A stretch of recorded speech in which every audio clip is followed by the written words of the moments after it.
And the person who took the money promises to pay you back with interest so that you can cover your cost.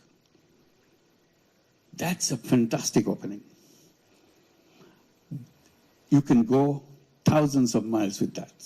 Nobody can stop you because money rolls back again and again. So use the same money over and over again. And I started saying, charity money has only one life. You can use the money once only. Money goes out, does a wonderful job, but never comes back. That's called charity. I say the same thing if I use it as a loan. I lend the money, I provided the funds, charge the cost of the operation, money comes back. Use it again. It does the same thing again. So you can expand and expand and expand. Reach out to millions and millions of people. It's very difficult to argue such things in the environment where banking means you have to be providing collateral. I said collateral is a wrong idea. It's a wall built to deny poor people access to bank. That's the only purpose. How dare you say that? I say it because I don't have collateral in my system. People take money, they pay me back. Oh, they will never pay back. I said, they have been paying back all my life. I have no problem. Oh, they will finally show you that you are not right because they will not pay you back. I said, I've been doing it for years. Many people are copying it. They are doing it for years. Just because you imagine something doesn't make it right. This is real. We do it every day. So that's another road opened up. Banking without collateral. I said collateral is just an excuse to refuse people financial services from the banking system. If it can work without collateral, why do you need a collateral? Then people say, oh, Bangladesh is a crazy country, funny country. You can get away with this kind of thing and people listen to you. I said, no, not Bangladesh alone. Now it's spreading in many countries. Right now, it's a funny thing. It's working in the United States. 35 major cities in the United States have Grameen program called Grameen America. They have over 200,000 borrowers, all women, 100% women. In Bangladesh, it's about 95% women. In the United States, 100% women, not a single man in the whole system. Last year, we lent out over $1.5 billion in tiny loans. In tiny loans in the United States means under $1,000, $500, $700, and so on, and expanding. Very soon, we'll be arriving at a situation we'll be lending out over $5 billion a year. That's the spread going. So this is, again, you're challenging the system to change the world. You cannot create a world with the same system. If you want to change the world, you have to change the system. There's no other option for you, no matter how you argue with it. If you go by the same road, you'll always get to the same destination. If you want to go to a new destination, you have to build a new road. So that became another issue. We continued with that, and when we have this system working in Bangladesh, we saw problems with children, healthcare, education. So we started adding these things. First thing we did about toilets. Poor families don't have any toilet. We said, if you're a Grameen Bank borrower, first thing we do, you must have a toilet. And we lend you money to build the toilet. They said, well, how do we pay it back? Don't worry. You pay tiny, tiny little bit. So small that it doesn't bother you anymore. But over years, you'll pay us back the entire amount. So we built a company to produce toilet, and install in every single house, the Grameen Bank family house. So toilet became an essential thing in Grameen families. And we had no problem with giving the money, spending the money, and getting the money back. Then we started giving them housing loans. Again, the same principle. We build a house, you build a house, we give the money, you pay over a long period. Then we started bringing healthcare through health insurance. You pay a tiny little bit, but you're covered under health insurance. Again, it pays it back. So we created lots of these little things, one after another, in a sustainable way, in a financially sustainable way. They said, you must be getting lots and lots of foreign money to do all these things. I said, I don't take any foreign money at all. Grameen Bank resists foreign money. Many big international organizations wanted to give lots of money. I said, no, we don't need money. We have plenty of money. We are in a business. We generate our own money within a bank. Banking system is a very interesting system. It generates its own money. People come and put the deposits in the bank and use the money to give it to the people. And we are the most reliable bank in the whole country. We work in all the villages. People from the area, they come and put the money because no other bank. So we have lots of money coming in. Our problem is not shortage of money. Our problem was a surplus of money. They put the money in, but we don't know how quickly to expand your business because your business is fixed. It has to be poor women. They have capacity to take, but it's limited. So it's a very reverse kind of experience. So this is one area.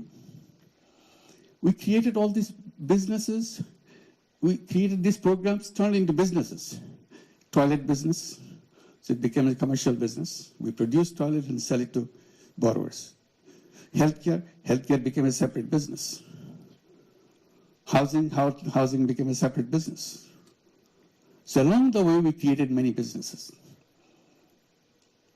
And people keep asking, how many businesses can you run? You must be making a lot of money. I said, yes, it brings the money back, but we don't want to make any profit out of it. Another debate began. Debate is, how can you run a business not to make money?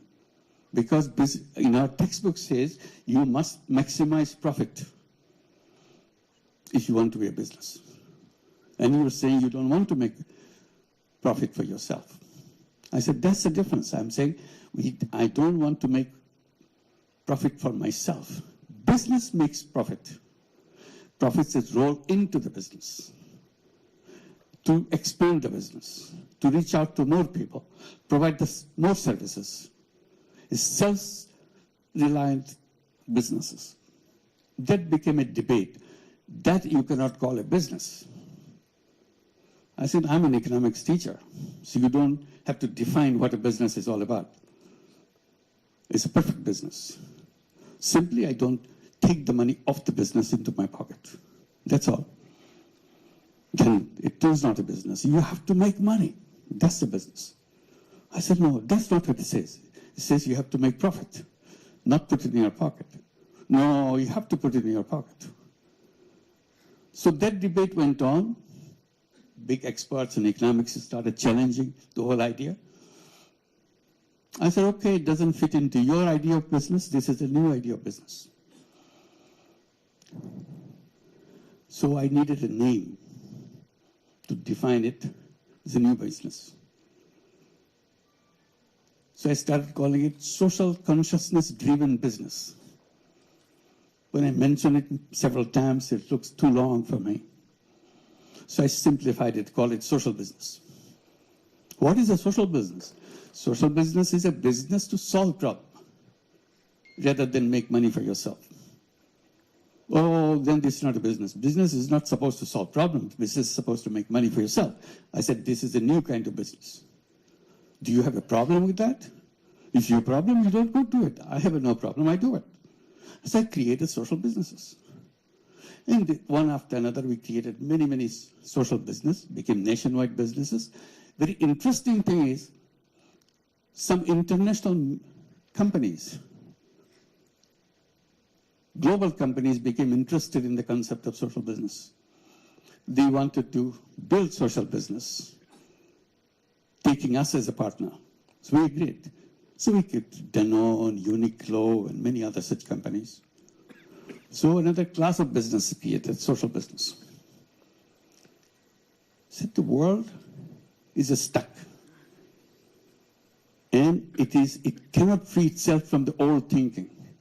In old thinking, you are destroying this whole world for yourself. I said, old thinking has created old civilization, which you are going through. And I repeatedly underlined that old civilization that we are going through, the present civilization that we are going through, is a self-destructive civilization. It will destroy everything. And that's the path we are going. If you want to survive as human being on this planet, I said we have to create a new civilization, which will be, the features of new civilizations has to be very clear.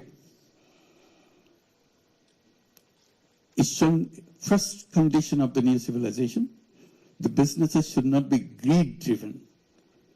So greed part has to be squeezed out in the new civilization. Greed will destroy us. Why? Because whatever, all the things that we talk about, we promise as a government to see this is what we're doing, our country is moving forward, our GDP is growing and all that, and growth rate is so high. So what? All the wealth this is generated gets concentrated in few hands. They become richer, richer and richer. And we call it development, we call it growth, we call it fantastic economy. But that's, you are planting the seed of your self-destruction. Unless wealth is shared, you cannot sustain a society. Concentration of wealth equals concentration of power. And you start concentrating power and deprive the power for the people in the ground, that society will collapse sooner or later. That's it. This is one reason why the civilization cannot sustain. On top of it, we are destroying the planet through environmental side. We created the world where consumption is the king. You buy, consume, consume, consume. And in the process, create waste and waste and waste. If not anything else, the whole waste that we generate every day will put us into grave of waste. I said we have to redesign our lifestyle. Lifestyle is not about continuous process of creating waste. Life is about preservation. Life is about protection. So I continued on that. Then finally I came out with one idea, put it in a kind of capsule format. Said we have to create a civilization of 3 zeros. 3 zeros. 0 net carbon emission, 0 wealth concentration, 0 unemployment. And unemployment not because everybody has a job. The way I interpret unemployment, I said, human beings are not born to work for anybody else. The economic system that we are taught, is again put onto a wrong footing. We are asking everybody to find a job. Our education system is built around finding, so that you can get a job as soon as you finish your school. You get a certificate, you get a job. I said human beings are very different from job seeker. First of all, human beings are not slaves. Slavery is not part of our destination. Job turns you into a slave. You take orders from other people. You are born as an entrepreneur. So I bring the entrepreneurship at the center. Every child has to grow up as an entrepreneur. Our schooling, our education system change itself. You teach young people to become an entrepreneur, not to become a job seeker. So that is another clash between what we are promoting and what we are practicing in the outside world. I said, The young generation today is you forget about the previous generation. Today's generation is so different. I keep mentioning to the young generation that you are the most powerful generation in the human history. And you're taking this most powerful generation and put them into work for somebody else. Take orders from somebody else.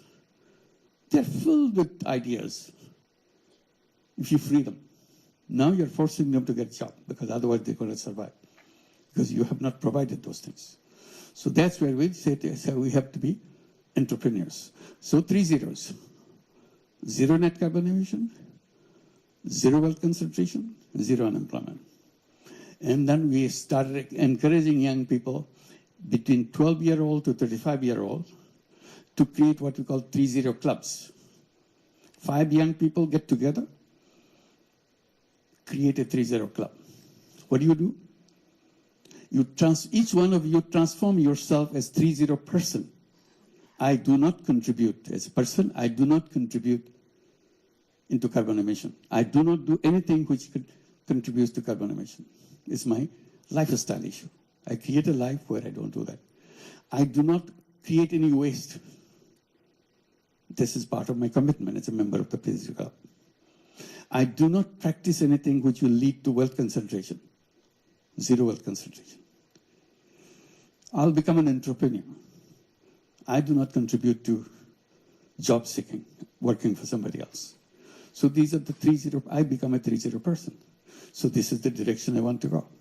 So these are the ideas that one led to another. This is not something happened isolated way. Each one linked to one. I mentioned to go back, concentrate in one village. I said, whatever you try to do, don't try to do overnight, change the world. You cannot do that.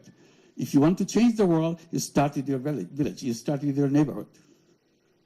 If you are successful with your neighborhood, then you have a chance to go to the next step and the next step. Life is about developing a prototype. If you build a prototype, the rest is easy. Replicate. Because you have basic structure here fixed up. That's how microcredit works. We built up the first unit. If the first unit works, you can make thousands and thousands of units doing the same thing. So don't start with a big thing. That's the wrong idea. Always start with the smallest thing possible. Figure out what the smallest thing is all about. And you do that. If you're successful with your smallest unit, you can conquer the world. The rest is easy, just by repetition. So this is where we are right now, and trying to see we can address the people's attention to change their views, because the whole problem is created by the way we structured the civilization for ourselves. Unless we redesign it, we are stuck and we are finished. So that's the world we see. We have the alternative. It's not that it's a kind of terrible thing. It's not a terrible thing. Simply become aware. It can be done in a different way, in a better way, in a sustainable way. That's the direction we want to go. And that's where young people get excited, because they have lots of creative ideas. Somehow we put a tab on it, put them under wrap, open it up, and young people dare to be themselves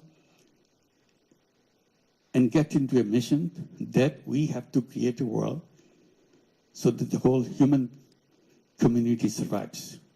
Otherwise, we're in great danger. So I'll stop here, and I guess I'm supposed to take some questions. I'll be very happy to do that. Thank you very much. Thank you. Thank you very much. His Excellency will gain not only valuable knowledge, but also meaningful inspiration to pursue business with purpose, to ourselves, to the countries, and to our region as well.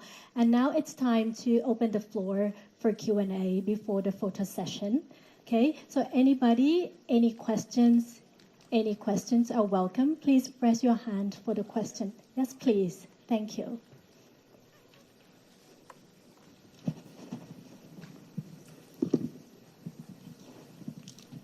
Okay. Hello, Your Excellency. My name is Jenny Starr. I am economic researcher specialized in international policy. First of all, thank you for your inspiring speech. It's quite meaningful for me. Today I have two questions. The first one is, nowadays there are many young generation who want to create a social impact, but they are struggle with funding, so they can't they can't expand their social campaign. So in your opinion, how could they overcome this kind of challenge? And the second one is, as the leader of Bangladesh, do you think how the government sector could create a more friendly ecosystem for young innovators, especially in social enterprise? Thank you. Well, the second question first, how to make it friendly government, is very difficult. It's not easy. We are hoping, at least in Bangladesh, hoping we can move in that direction. Because the people's perception in Bangladesh government is a kind of a terror machine. You create trouble for them. The purpose of the government is to create trouble, not solve your trouble, but to create new trouble for you. So if you see a government guy, you stay away from him. And that's completely counter to the whole idea of government. So it needs overhauling of great magnitude to make sure that you become, so when you see a government guy, you feel relieved that, okay, I have a government guy next to me. I'll be protected. It takes a lot of practicing, a lot of redesigning inside the government. Hopefully someday we'll be able to do that. On the question of finance, my entire story is about finance. And I'm saying that we are not waiting for money. See? We are not saying, give me some money. We have our stories after stories where we defended ourselves from billions of dollars of money coming to us. We said, please don't give us, don't destroy us. We are okay. So it has to be reversed. You should be generating your funds, creating things. And there I suggest the one idea, social business. CSR. Many companies have CSRs. We can go and describe to them. We're giving money, giving it away to help people. Why don't you invest in a social business fund so that people can take this money, create social businesses, and return the money into your fund, and you contribute to fund each year, it becomes big. You're not doing anything extra. And instead of giving it away, you're keeping it, and it's growing, and we benefit from it. Because companies are supposed to give it away. That's a CSR money. Simply you're saying you can do it other way. You can say half the money you put in a social business fund, half you give it away. See which one works better for you. If you like this one better, gradually you'll put all the money. And then you can, in addition, if you like it, in addition, you become a partner in a social business. Healthcare could be a fantastic social business. Everybody needs healthcare. And this is the most difficult thing to get in most of the countries. I said, why don't we create social businesses? During COVID-19, we have gone through a big fight, global fight, to make vaccine patent-free. Just patent-free. We're not saying give it free. Patent-free. Patent means you protect the right for yourself. You can charge any amount you want. It's a monopoly right. Take away monopoly. You sell the product at the price which you have to charge.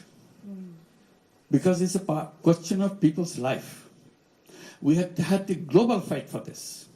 Fighting, taking to the WTO, because that's where final voting takes place. It needs every nation's concurrence. When everybody says yes, then only then it could be removed. In the final count, when after a long battle around the world, final count, 10 countries stayed away, didn't vote. So patent stayed.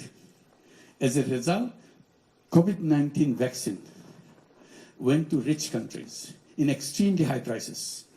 Companies made billions of dollars, and they're gloating with happiness, giving big captions. So many billions of dollars earned by this, so many billions of dollars here. I said, that's a shame. You're making this money at the cost of people's lives. Many people, millions of people in the world didn't have access to vaccine because they will not allow this vaccine without patent right. If patent right was removed, many countries will produce this, and it will be available everywhere. So ever since we are campaigning pharmaceutical companies to become social business companies.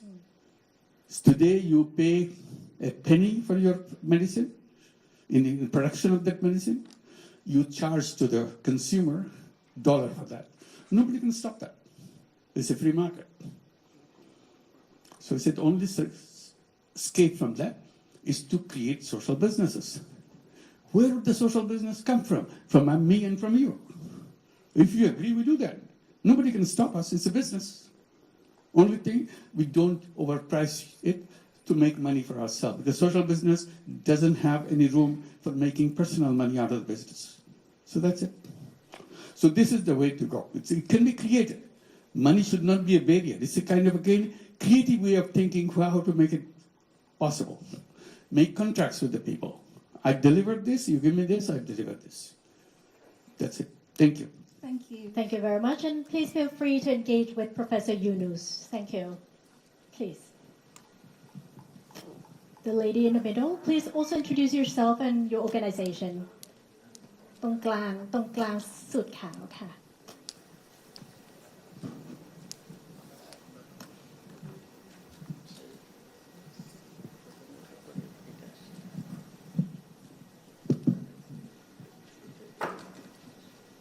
First of all, Salam Alaikum. Good afternoon, Prime Minister.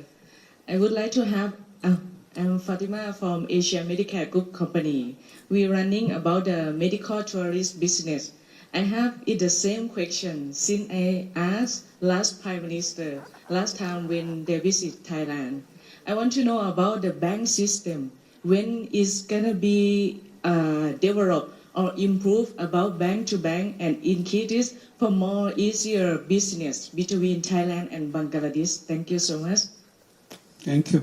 It's many examples are around the world how to create a new kind of bank, so social business bank. So microcredit banks are social business bank. We're not talking about you make money out of the poor people. We said create a social business bank. If you want to make money and still lend money to the poor people, that's fine. It's allowed. But better still, it could be a social business, so that you do that not to make money for yourself. You do that because you want to help people to transform their own lives and give it a thing. And we keep saying that, like in the universities, in the colleges where students come, I'm saying they should be entrepreneur. In every school, they should have a social business fund. So the students who will become entrepreneurs, they'll come with a business idea and go to the school fund to try it out, practice it. It's a tiny little model that they would like to do. And if it's successful, they can attract funding from other people. But the school should be able to provide this funding so that you can start a new idea while you're still in school. Because that's where you should be preparing yourself as an entrepreneur. And people say, why should they do for social business? I said, at this time, I'm not saying it should be all social businesses. They can do money-making businesses too, but the fund should be there so that they can practice it. But I'll encourage young people to solve the problem of the world. They have to have a mission, purpose of life. Purpose of life could be, I will make lots of money. That's my purpose of life. Okay. But another purpose of life, I will change the world. Things that happen, they don't have to happen because I will come up with an idea which removes all this problem. And history will record that I made this thing, and as a result, the world has changed. People's life has changed. So give people challenges, young people challenges. Young people love challenges. But you're not doing that. All you're saying, get ready so that you know how to appear in the interview board, how you dress yourself, how you answer questions so that you impress, so that you get a job. We are not job seekers. We are human beings. We are full of entrepreneurial capability, full of ideas. That's what the education system should be. Thank you. Thank you so very much. much. Thank you. Thank you. Yes, please. The lady in the front.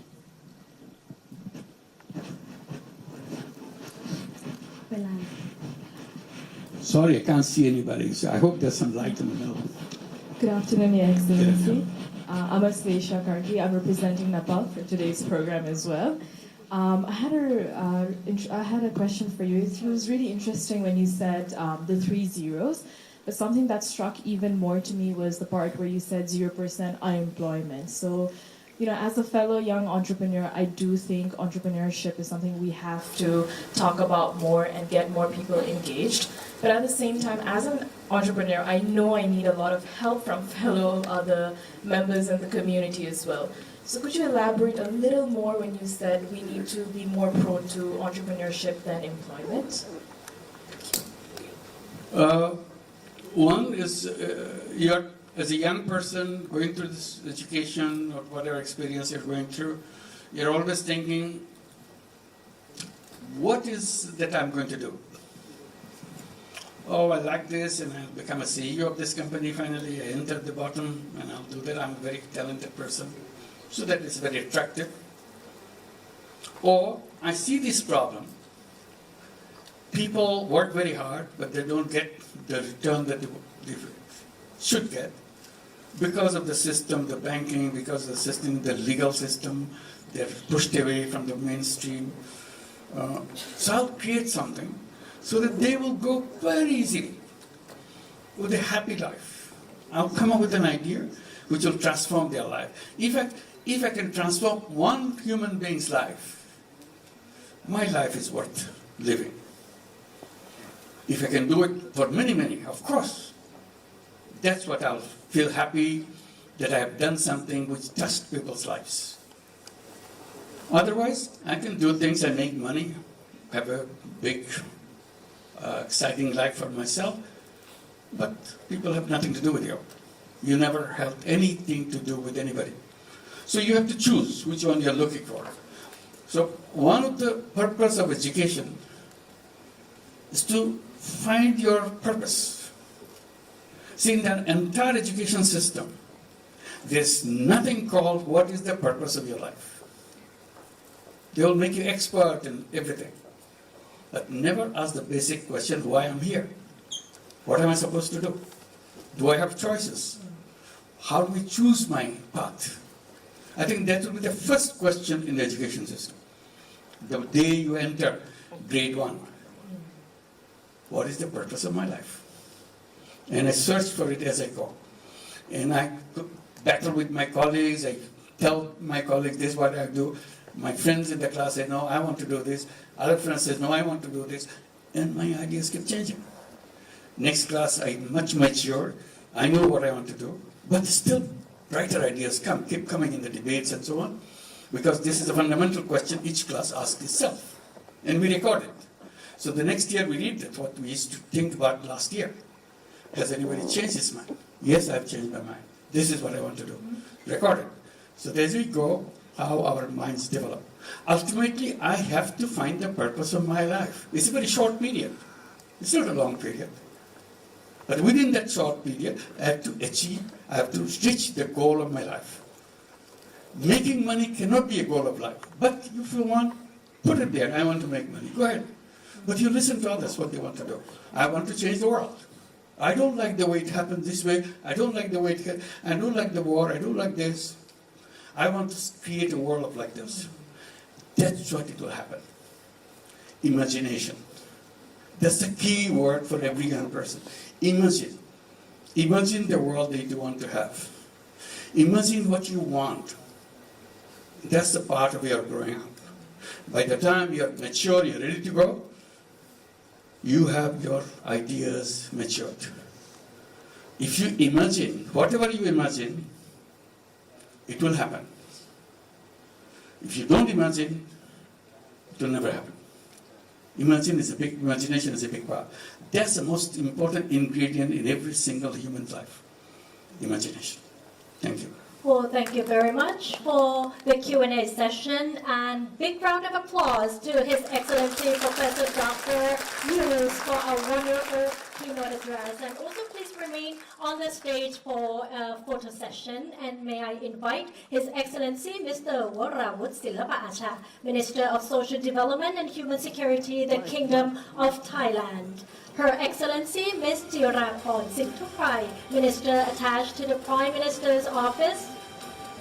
His Excellency Mr. Muhammad Tawhid Hossain, Honorable Advisor for Foreign Affairs of the Government of Bangladesh.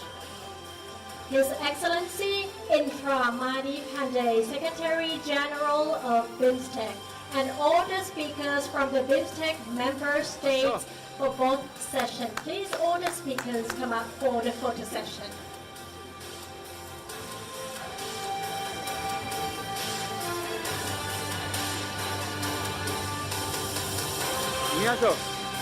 Really.